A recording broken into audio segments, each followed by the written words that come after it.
Pupunta po ako ngayon sa ospital para magpakuha ng blood chem. Magpapa-blood chem pala. Ayan, so kasi yun ang pina-check up ko kay doktora, tapos magpakuha siya ng yun nga, dugo ko para malaman niya kung anong meron sa dugo ko ngayon.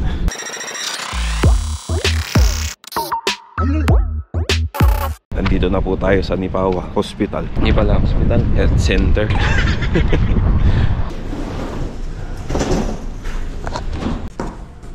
Lab and x-ray, so dito tayo pinapunta.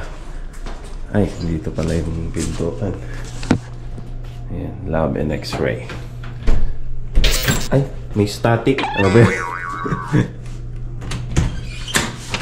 may ground. Nag-ground ako dun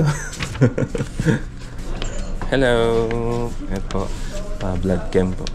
Ibig mo sabihin, nakapasok ka dito kahit wala kang medical field, wala kang experience ng medical field sa Pinas. Pero nag-try ka nang magtrabaho sa ibang... Pero kasi po nung nasa Pinas po, 7 years po ako sa office. Pero dito, office ka pa rin ba? Hindi, dito sa... Diyan ka lang, dito ka lang. Pero naka-scrub suit ka required. Required. So, eto lang yung area mo. Kung parang office lang din So, siguro, nakita nila na... Tapos na po yung pagkuha ng dugo sa akin at nakakuha siya ng 4 na vial ng dugo ko. Grabe, laki. Ganito kahaba yung yung tube. Ayun. So, maliit lang naman. Parang ganito yung daliri ko. Mataba kasi yung daliri ko. Shoutout nga po pala kay Marge at sa asawa niya na katrabaho ko sa High Life, si JR Kunanan. Kanina, nag-usap-usap kami habang take niya yung information sa akin. So, napag-alaman ko na nag-apply lang siya doon, nag-try lang siya na mag-apply dito sa hospital. Hanggang sa nakuha naman siya. Pero galing nag-try siya sa Fresh Mart ng 1 buwan daw. Ang ko dun is pwede pala yung ganun, no? Yung hindi ka nag-aral or parang wala kang experience sa ganun field dito, so pwede kang pumasok. So ang sabi naman niya is meron siyang experience for 7 years sa Pilipinas as office work. Yun, siguro nakitaan siya na kaya niyang i-handle yung ganung situation, kaya nakuha siya. Ayun, swerte naman ni ate. This ate, medyo maganda-ganda ng konti. Hindi naman konti, maganda talaga yung trabaho mo diyan. Nandito ka na sa hospital Pero hindi po siya yung sa parang yung mga nurse ba. Nasa parang office clerk lang ba siya. Office clerk siya. Ganun. Nabubulol pa ako. Ang kailangan ko nang kumain. So, yun nga mga katropa, huwag ka lang mapili ng trabaho rito. Makakuha ka ng maganda-gandang pwesto. Katulad na ate, nakakuha ng magandang pwesto rito. Ngayon, kanina kinuhanan ako ng dugo. Nung una, hindi maganda, hindi siya success doon sa doon sa pagturok niya ng pagkuha ng dugo sa akin. So, inulit, grabe Pero hindi naman ganun kasakit, grabe naman. Kasi mga tropa, napunta tayo doon sa therapy ko dati, nagpapa-therapy. Tatanong ko kung accept nila yung insurance ko para doon ako magpamasahe doon, kasi kailangan advice ni doktora na isa sa mga ko is magpamasahe, physical therapy ba, ganun.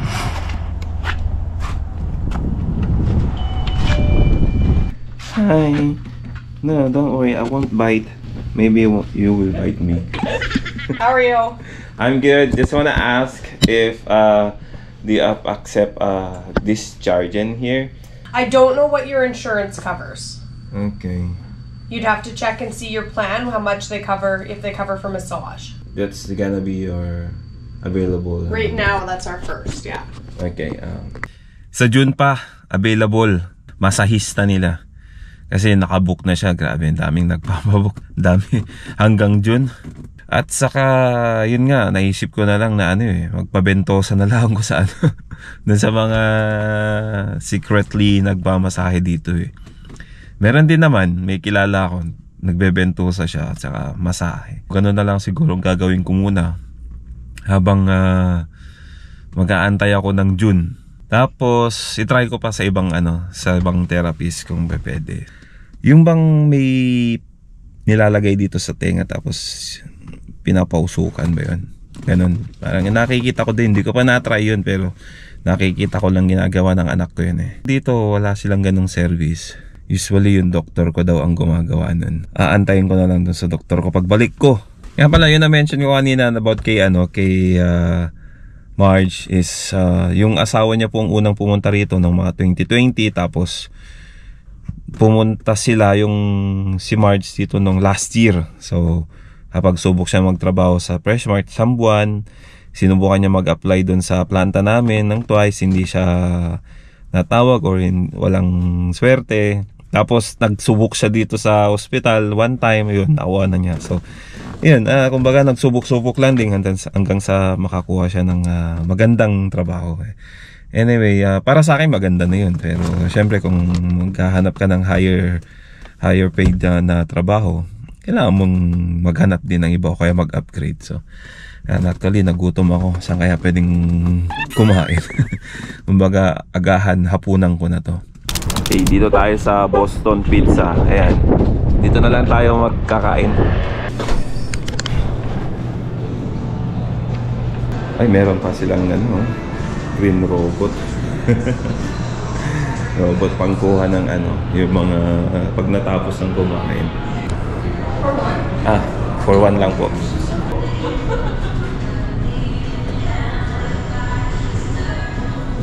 Naalala ko nung nandun ako sa Edmonton. Shoutout nga pala kay Loper, May, King, yung magkakapatid. Lahat sila nagtatrabaho sa Boston Pizza. So ngayon nandito ako sa Boston Pizza dito sa Nipawa, sa amin, sa town namin. Actually first time kong pumunta rito And wala lang, naalala ko lang. At saka sa friend ni May, yun, sa friend ni May na kasama namin nun. Saka syempre, sa kaibigan ko si Jeremy. At saka sa napaka-cute nilang anak. Ayun. Yung little pot-pot. So yung mga katropa, abali, kain lang muna tayo. Na ko lang dito sa Boston.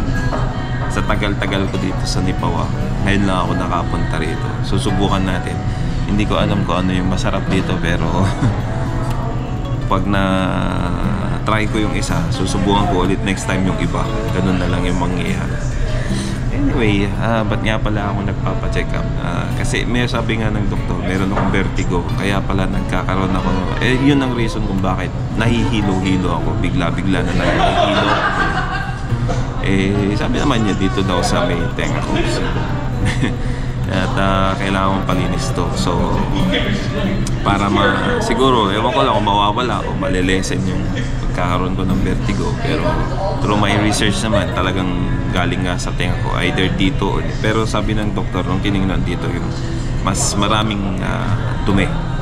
Naglilinis naman ako ng tenga ko, ewan ko lang, pero siguro yun nasa loob niya. So sa mga may nakakaalam po nito, mag-comment lang po kayo para magkaroon po ako ng idea kung paano yung treatment nyo sa sarili nyo pala, kung paano yung treatment nyo, kung paano nyo ni-handle yung ganitong sitwasyon na merong vertigo.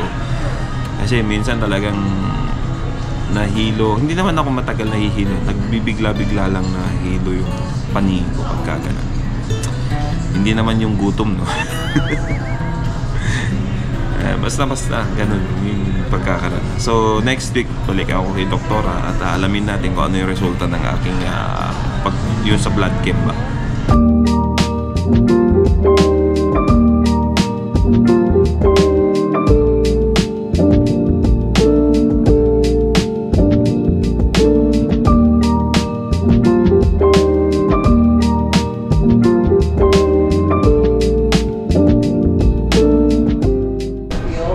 Tropa, kain na po muna tayo at kanina pa ako gutom. Ayan, na ano ko na nga rin yun pagkain. So mamaya after nito may pasok pa ako eh. Salamat Boston Pizza, sana i-sponsor.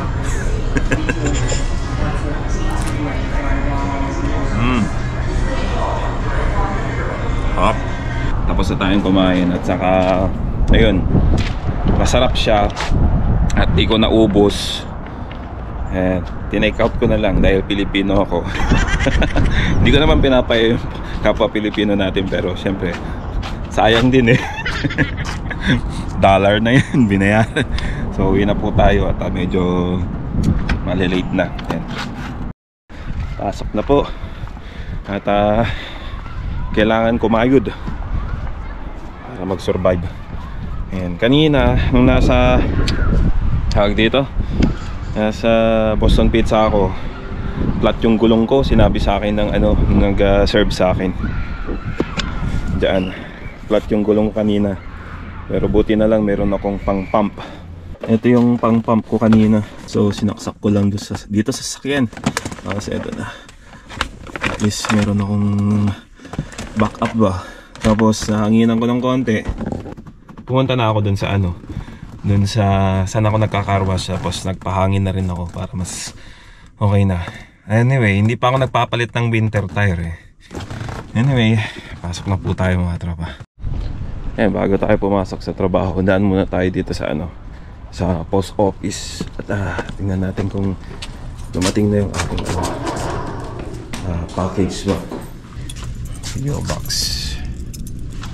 Yan. Dati GD ako eh, ngayon PO box. Wala.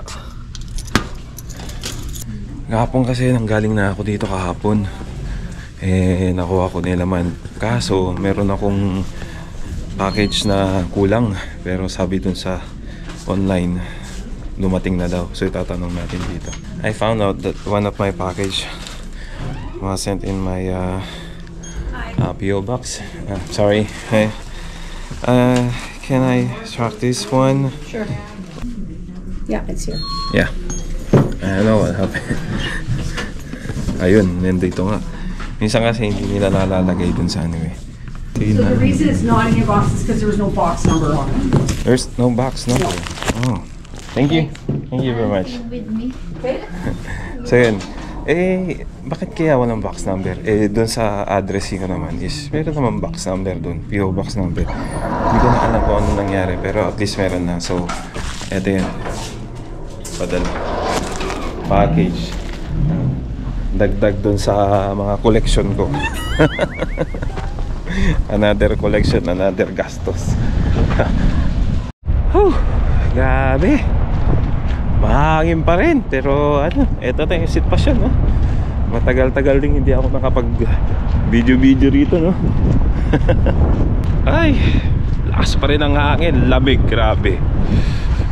Ayan, pasok na tayo. At papalabas na yung mga pangumaga. Ayan, grabe ang lamig.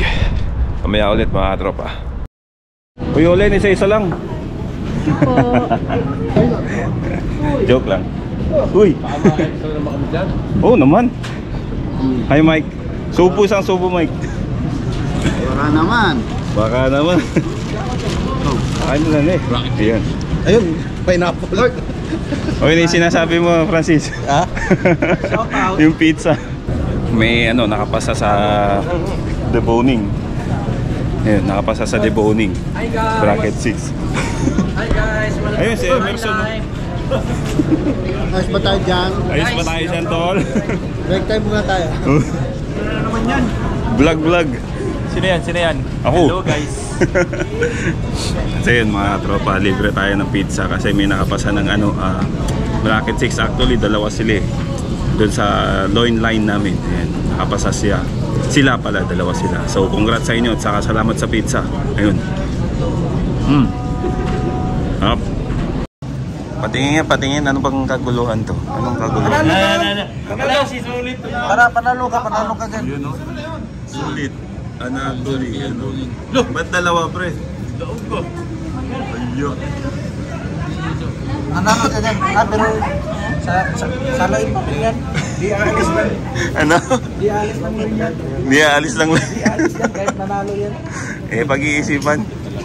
Yeah. Congrats pare ko, welcome to my club. Welcome to my club. Anong vlog yan? Anong vlog yan? Nanalo ba? Nanalo. Hello! Nanalo ba? Yata, pabuya mo lang rata? Wow, mapuyam dito eh. So yun mga tropa, uwi na po tayo at tapos na naman ang isang araw na trabaho at napaaga kami. Napaaga yung uwi namin. At grabe. Lamig pa rin paglabas dito sa trabaho. Ay. Kanina yung nakita dun sa screen ayun sa board. Nanalo ako ng job bid sa The Boning. Ayan, Boning ay dalawa yun eh. Pero sa shoulder yun dahil nasa loin ako, so nalo ako sa shoulder. Baby, you give me ice and fire. O paalam nga na. Nanalo ka na lang 2 job, wala ka na.